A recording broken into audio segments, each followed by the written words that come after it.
Now we are doing the topic average cost. Average cost and average total cost one and the same thing. Average cost refers to per unit total cost of production. Why per unit? Because you are dividing total cost with unit of output. So when you divide total cost with unit of output, then you get average cost, that is per unit cost. Now average cost you will get by total cost. So total cost is summation of total variable cost and total fixed cost. As you know, that total cost is equal to total fixed cost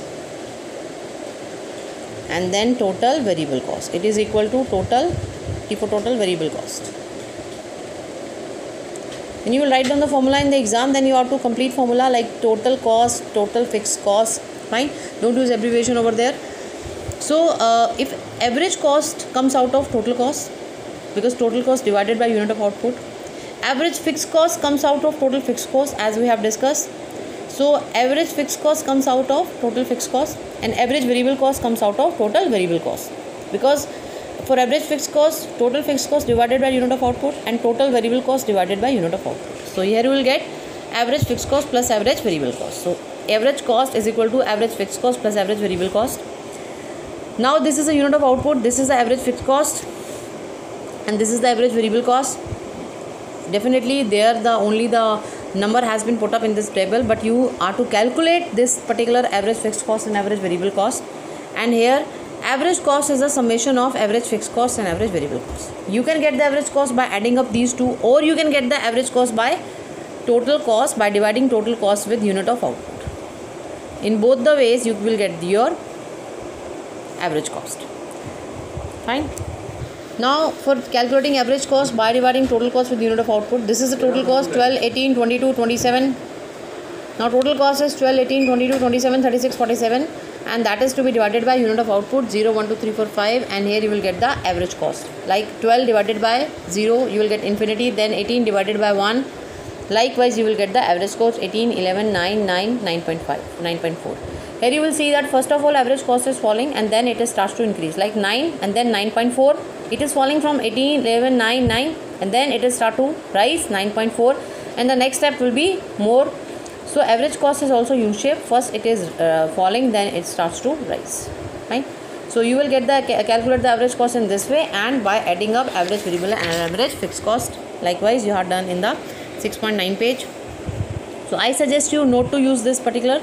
Always calculate total cost and then divide total cost with unit of output, then calculate average cost. This is the better method. Fine. Otherwise you are to do lots of calculation and your work will increase in this way. So you are having average cost, which is first falling, then it starts to rise. I think same table it is using in all the, for calculating and behavior, discussing the behavior of all the cost. Same table. This average cost I have just calculated with this total cost. Just I have calculated over there, and the same they are using over there by adding up average fixed cost and average variable cost. सभी के सभी जो भी diagram और table बने हैं same table इस्तेमाल की हुई है, ताकि आपको कैलकुलेशन में बार बार कन्फ्यूजन ना हो इस बुक के अंदर. तो बेटर है कि आप टोटल कॉस्ट को यूनिट ऑफ आउटपुट से डिवाइड करो, वो वाला एवरेज कॉस्ट लो, बढ़ जाएगी इन दोनों को एडअप करने के, क्योंकि इसके लिए आपकी कैलकुलेशन ज़्यादा बढ़ जाएगी. ठीक है. So now discussing the behaviour of average cost. Average cost is U shape. So here average cost is U shape, and then क्या है देखो, average cost first of all decreasing and then starts to increase. By average cost is decreasing, that is also law of variable proportion. Decrease वाला जो part है वो due to first stage of law of variable proportion है, which is increasing returns two factor. और increase वाला जो part है वो सेकंड स्टेज इसका रीज़न है, जिसका रीज़न है डिमिनिशिंग रिटर्न्स टू फैक्टर. ठीक है.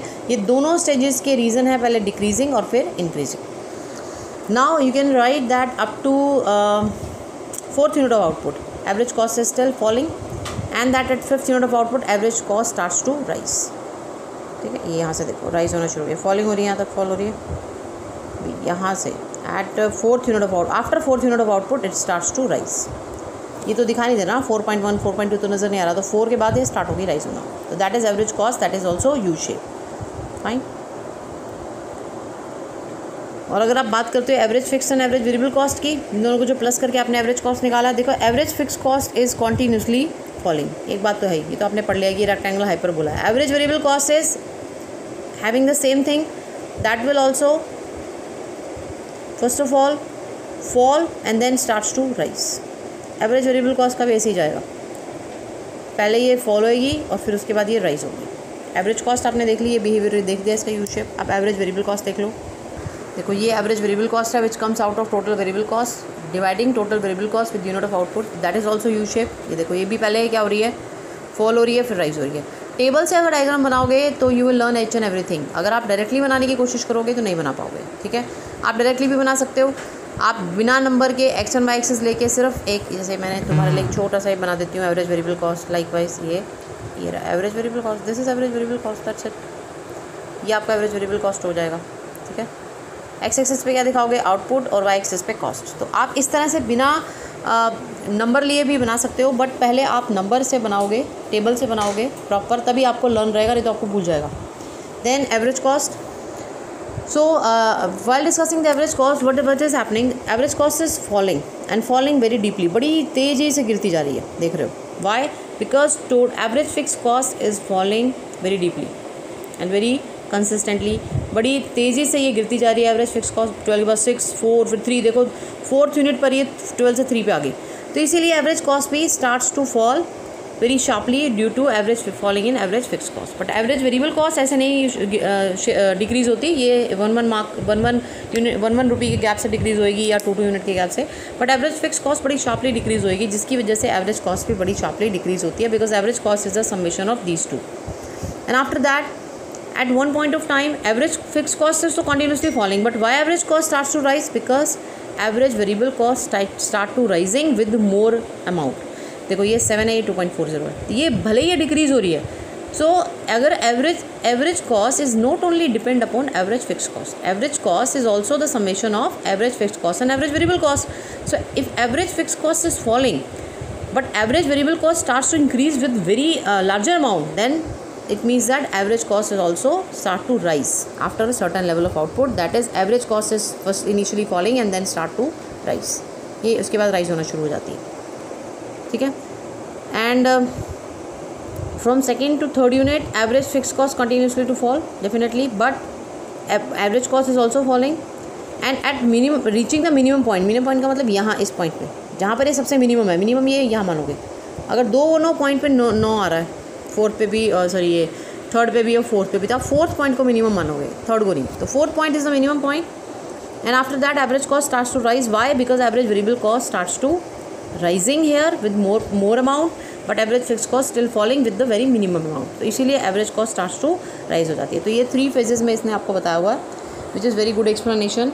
सो there you can write over there, fine.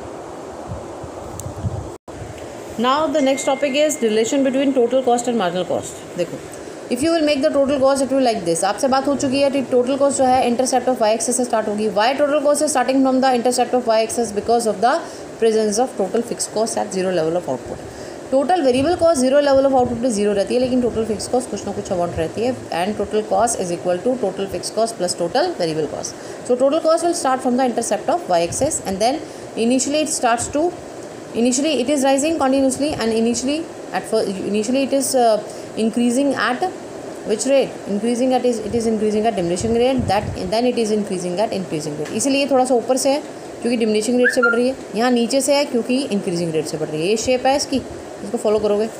Marginal cost क्योंकि ये क्योंकि स्टार्टिंग में ये डिमिनिशिंग रेट से बढ़ रही है, इसका मतलब मार्जिनल कॉस्ट फॉल हो रही है। फिर ये इंक्रीजिंग रेट से बढ़ रही है, इसका मतलब मार्जिनल कॉस्ट क्या हो रही है? मार्जिनल कॉस्ट यहाँ पर राइज हो रही है, ठीक है। तो ये शेप है ना, ये शेप, इसका रीज़न है फॉल इन मार्जिनल कॉस्ट, और जो ये वाली शेप है इसका रीज़न है राइज इन मार्जिनल कॉस्ट, ठीक है। Because you know that change in total cost is occurred only due to marginal cost. Now total variable cost से रिलेशन क्या है? देखो इसका marginal, if you draw marginal cost like this, then this is all the area comes under this, that is known as total variable cost. Because आप ये कह सकते हो that is total variable cost is equal to summation of marginal cost. सारी marginal cost को plus कर दोगे तो टोटल वेरिएबल कॉस्ट आ जाएगा। अगर आप इस लेवल ऑफ आउटपुट पे टोटल वेरिएबल कॉस्ट निकालना चाहते हो तो यहाँ तक का मार्जिनल कॉस्ट प्लस कर दो, टोटल वेरिएबल कॉस्ट आ जाएगा। यहाँ तक का करना चाहते हो तो ये पूरा प्लस कर दो तो क्या आ जाएगा? Summation of total variable cost, fine. तो ये तुम्हारी बात हो जाती है इसके अंदर।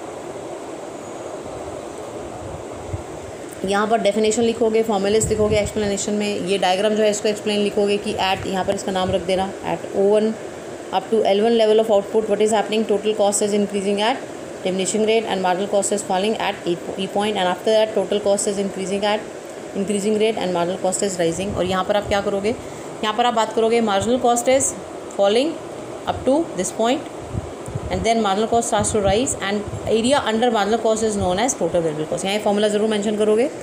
That is also given over there. Total cost can be obtained by summation of marginal cost. ये जो है सिग्मा, ये समेशन को रिप्रेजेंट करता है. ठीक है, तो ये आपका एक क्वेश्चन यहाँ पर राइज होता है. ठीक है.